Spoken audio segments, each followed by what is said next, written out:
Pada tahun 1890 di Amerika pernah diadakan lomba balap kuda. Tapi lombanya bukan di arena pacuan kuda, melainkan rutenya melintasi benua dari San Diego ke New York. Inilah dia JoJo's Bizarre Adventure Steel Ball Run. Ringkasan latar belakang sejarah. Telepon yang ditemukan oleh Alexander Graham Bell pada tahun 1876 menjadi kebutuhan pokok di 50.000 perumahan Amerika dalam waktu 4 tahun. Lokomotif uap yang melintasi benua Amerika Utara mencapai kecepatan tertinggi 120 km per jam dan kecepatan rata-rata 88 km per jam.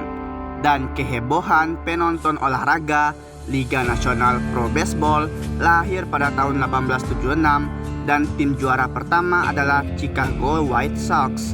Kuda balap domino adalah juara Kentucky Derby pada tahun 1891 dan tak terkalahkan yang dijuluki si badai hitam.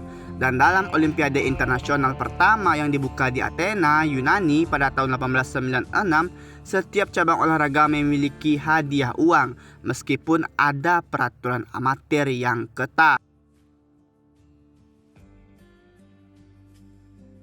Inilah dia Steel Ball Run, Chapter 1, Konferensi Pers. Kisah dimulai ketika ketua suku Indian bertanya tentang keributan apa yang terjadi. Lalu seorang pria menjawab bahwa Sandman berulah lagi.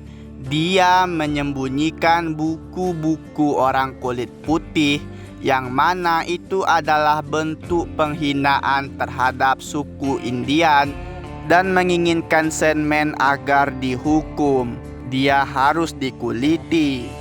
Adegan berganti memperlihatkan si Sandman yang sedang dikejar oleh orang-orang dari suku Indian. Tiba-tiba saja Sandman mengubah teknik berlarinya. Dia menjadi sangat cepat dalam sekejap. Hal ini membuat orang-orang jadi bingung. Orang-orang mulai sadar bahwa teknik berlari Sandman bukan teknik berlari orang suku Indian, melainkan teknik berlari sprint orang-orang kulit putih dalam memenangkan perlombaan di cabang atletik. Orang-orang bertanya, kenapa Sandman seperti memisahkan diri dan terobsesi dengan orang-orang kulit putih, padahal dulu para leluhur mereka dikejar-kejar oleh orang kulit putih dan suka memandang rendah. Orang-orang Indian ingin Sandman untuk dihukum, hukuman mati. Sandman hampir saja kena kapak. Dia berguling ke bawah kolong kuda dan mendapatkan tendangan cinta dari belakang. Ternyata Sandman memang sengaja menerima tendangan cinta tersebut agar dia terpental dan bisa memanjat ke sebuah tebing. Orang-orang memerintahkan untuk memanah Sandman. Namun keajaiban terjadi. Sebuah tangan pasir mencoba melindungi Sandman dan membantunya untuk memanjat tebing tersebut. Orang-orang bingung kemana larinya si Sandman. Mereka bertanya, apakah Sandman berasal dari suku yang sama seperti mereka, suku Indian.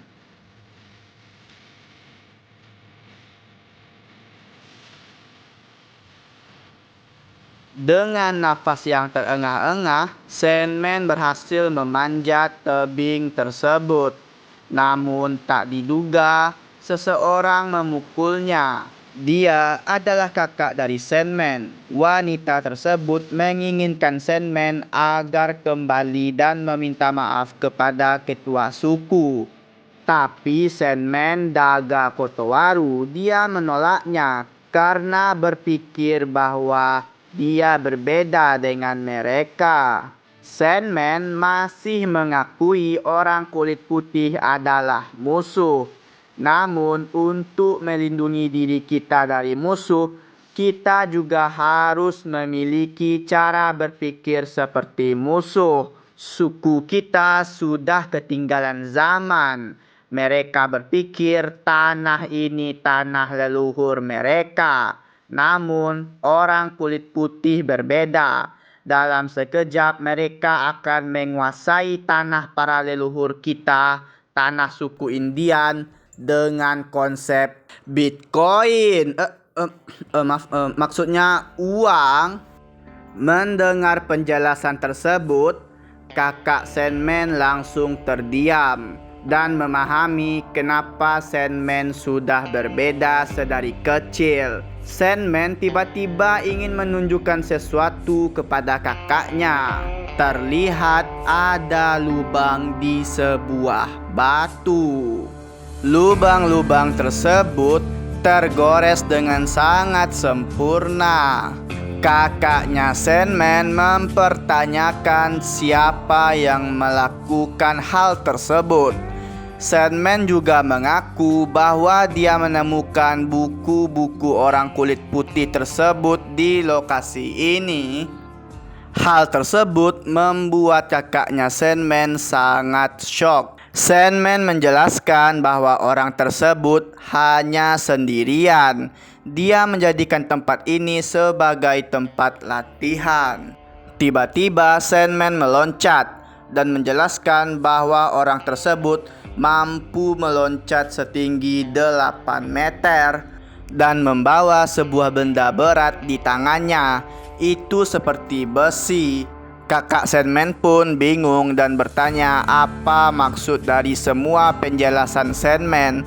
Sandman pun menjawab bahwa ini adalah perpisahan dan dia memutuskan untuk pergi. Sandman melihatkan sebuah koran yang tertulis Steel Ball Run Race dengan hadiah $50 juta. Sandman berpikir bahwa uang sebanyak ini bisa membeli tanah leluhur mereka. Sandman berencana untuk mengikuti perlombaan ini. Scene berganti memperlihatkan seorang pelayan yang memberikan laporan kepada Tuan Steel bahwa toilet khusus yang dibangun di pantai meluap karena sampah dan menyebarkan bau, bahkan seorang anak terjatuh ke dalamnya. Tidak hanya itu, pelayan juga menyampaikan bahwa mereka kekurangan tenda. Api menyambar tenda, singa dan komodo lepas dari kandang, kekurangan air, dan sekumpulan orang Asia mulai masak dan memakan anjing-anjingnya. Gerombolan orang Prancis berbaring di pantai tanpa busana yang dikhawatirkan akan menyebabkan perkelahian. Mendengar hal tersebut, Tuan Steel marah dan memaki pelayan tersebut bahwa semua masalah ini adalah urusan dia. Pelayan melaporkan bahwa ada sekitar 500 peserta pada lomba kali ini dan sekitar 2.000 orang dari seluruh penjuru Amerika berkumpul di pantai tersebut.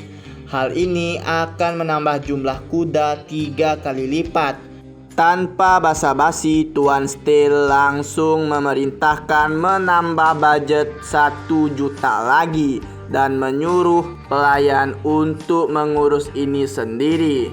Setelah perbincangan tersebut, pelayan meminta Tuan Steel untuk bersiap karena konferensi pers akan dimulai. Terlihat para peserta lomba dan tamu-tamu yang hadir berdatangan untuk menyaksikan konferensi pers tersebut. Ketika pelayan tersebut keluar dari ruangan, terjadilah adegan paling bizar. Steel tua bangka ini tiba-tiba aja meluk-meluk sambil nangis ke cewek yang ada di sampingnya. Untuk saat ini kita belum tahu lah ya, nih cewek istri atau pacarnya. Gua ngerasa janggal, nih cewek kok kelihatan kayak... sudahlah, lupakan. Cup. Konferensi pers dimulai. Para jurnalis dan media ingin Tuan Steel menceritakan kembali tentang Steel Ball Run ini. Inilah dia lomba Steel Ball Run, dimulai pada 25 September 1890 jam 10 pagi di pantai San Diego. Tujuan dari lomba ini adalah New York, menjadikan ini sebagai lomba balap kuda pertama di dalam sejarah Amerika dengan jarak lintasan 6.000 km. Pemenangnya akan menerima 50 juta dolar yang akan dideposit masing-masing ke rekening barat dan timur. Posisi kedua memenangkan 1 juta dolar, posisi ketiga 500.000 dolar, posisi keempat 250.000 dolar, posisi kelima 120.000 dolar, dan seterusnya sampai posisi ke-10 dengan tambahan hadiah spesial dari per checkpoint. Selama peserta sudah berumur 16 tahun, segala hal tentang peserta tersebut tidak akan dipertanyakan. Seorang jurnalis bertanya siapa sponsor dari lomba ini. Pelayan Tuan Steel menjawab, pertama-tama perusahaan berita jurnalis tersebut, yaitu East and West Tribune. Lalu ada perusahaan penerbit, grup hotel, termasuk San Diego Beach Hotel, perusahaan BNC Meat Packaging dan Winchester Firearm Production, perusahaan Horizontal Continental Railroad, dan Speedwagon Oil Corp. Ternyata Speedwagon masih menjadi donatur di dunia Steel Ball Run. Bahkan Baron Rokakugo dari kerajaan Jerman juga menyebutkan partisipasinya dengan mesin yang disebut automobile All Heil German Engineering. Tuan Steel menjelaskan bahwa tujuan dari lomba ini untuk menunjukkan semangat para pelopor. Ketika jalur kereta pertama dibuka di benua Amerika Utara, orang-orang berkata zamannya kuda sudah berakhir. Lomba ini menerima tantangan itu, tantangan dari berbagai jenis mesin. Lomba ini adalah yang pertama dalam sejarah. Dengan mesin atau kuda, tidak ada yang pernah lomba tanpa istirahat, melawan kompetitor dengan 70 sampai 100 km per hari dan dengan jarak total 6.000 km.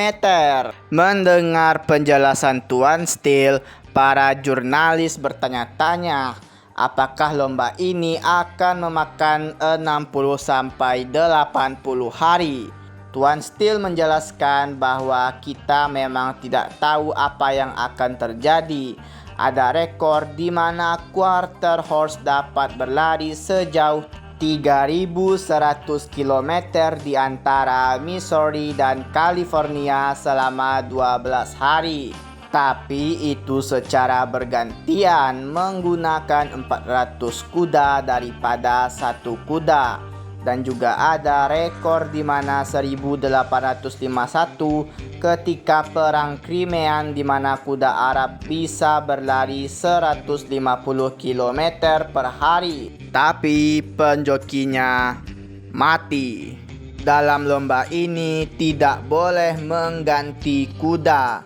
Yang melakukannya akan didiskualifikasi. Lomba ini juga akan melalui tempat yang bahkan belum dipetakan. Berarti lomba ini melewati gurun tanpa arah. Namun tetap saja 60 hingga 80 hari itu masih perkiraan saja, ucap Tuan Steel. Jurnalis juga bertanya bahwa ada yang komplain soal biaya pendaftaran sebesar $1.200. Itu sepertinya akal-akalan barat kapitalis. Tuan Steele menjawab dia meragukan hal itu karena bagaimana jika peserta lomba gugur? Siapa yang akan menjemput mereka? Biaya perjalanan, penginapan, dan kesehatan serta makanan semua ditanggung oleh panitia. Jurnalis juga bertanya apakah boleh membawa senjata. Tuan Steele menjawab sesuai dengan amandemen kedua, hak untuk membawa senjata tidak bisa dilarang karena kemungkinan para peserta saat beristirahat bisa saja diserang ular berbisa dan binatang liar. Selagi senjata tidak digunakan untuk tindakan kriminal, para panitia tidak bisa berbuat apa-apa. Jadi jawabannya ya, untuk keamanan diri sendiri harus disiapkan secara individu. Jurnalis juga bertanya, kira-kira siapa kandidat pemenang lomba Steel Ballarat ini? Si koboi dari Wyoming Mountain Team. Setiap tahun dia bepergian sejauh 4.000 km melalui padang rumput. Dia juga tampan. Dari Arab Mesir, Afdol berpartisipasi menggunakan untanya. Setahun 3 kali dia melewati gurun Sahara. Dari timur, si ahli joki kuda Dothan. Dia adalah keturunan Genghis Khan, sang pengembara Mongol yang menguasai Eurasia. Dan walaupun berasal dari kasta terbawah di Inggris, dia dibesarkan oleh keluarga bangsawan dan menjadi jenius di dunia joki kuda. Tentu saja Diego Brando atau biasa disebut Dio.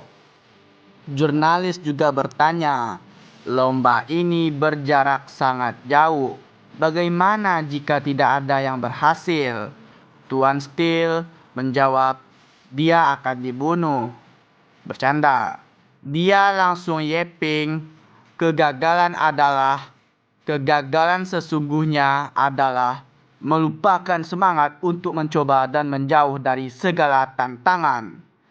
Udah yepingnya. Tuan Steele berkata, tidak ada yang namanya gagal di lomba ini, hanya ada para petualang.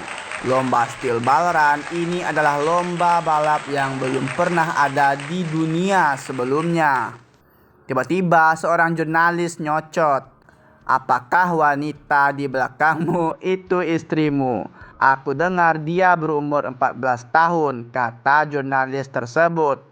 Tuan Steele langsung mengalihkan pembicaraan dan pergi begitu saja. Ini dia yang ditunggu-tunggu. Seorang pria terlihat sedang melakukan pendaftaran. Panitia berkata kalau pendaftaran sudah terbayar, tidak ada lagi pengembalian dana dengan alasan pribadi. Lomba ini akan dimulai 2 hari. Entah cuaca hujan atau terang, panitia meminta tanda tangan pria tersebut.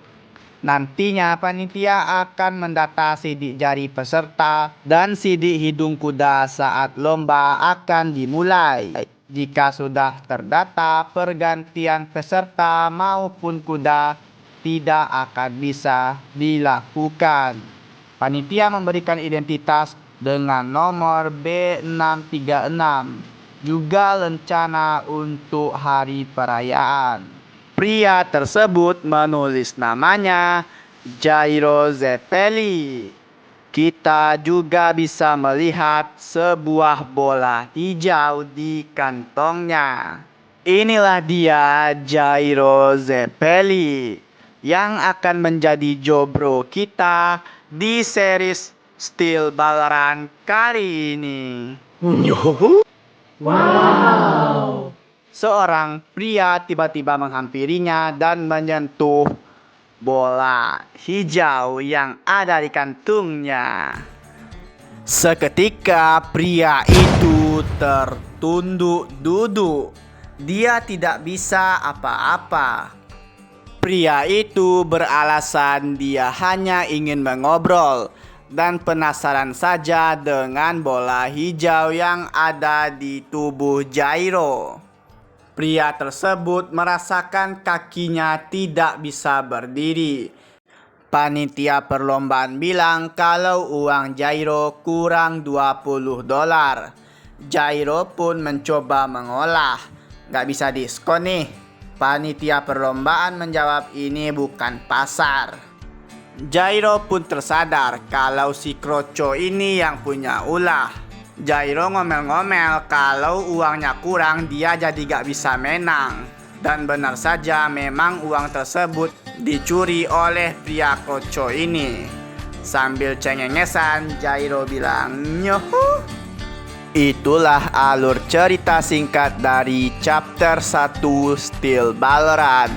Buat teman-teman yang ingin lanjut ke chapter 2, jangan lupa bantu video ini capai 1000 likes.